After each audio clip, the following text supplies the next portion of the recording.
Over the past decades, the topic of the international rule of law has received considerable attention in international legal practice and scholarship.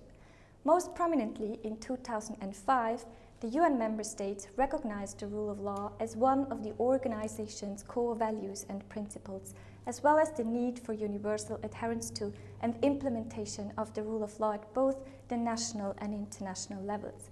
Since 2006, the rule of law has been a standing item on the agenda of the UN General Assembly. Moreover, many academic publications, research projects, and conferences have been dedicated to the topic of the international rule of law.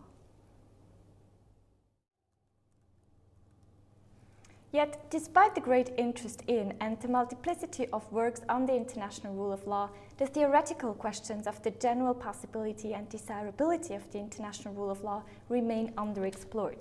The book, The International Rule of Law: Scope, Subjects, Requirements, constitutes an attempt to respond to this deficit in current international legal scholarship.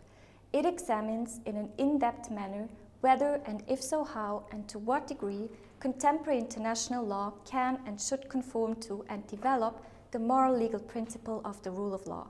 In addition, incorporating both international and domestic law, it argues for a transition in the way the international rule of law is theorized towards an approach that understands it as benefiting individuals and is closely related to the domestic rule of law.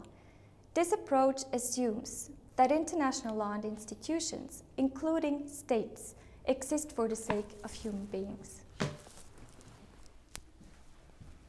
Writing this book has been a fascinating journey. I hope that this fascination spills over to the reader and makes reading the book an enjoyable experience.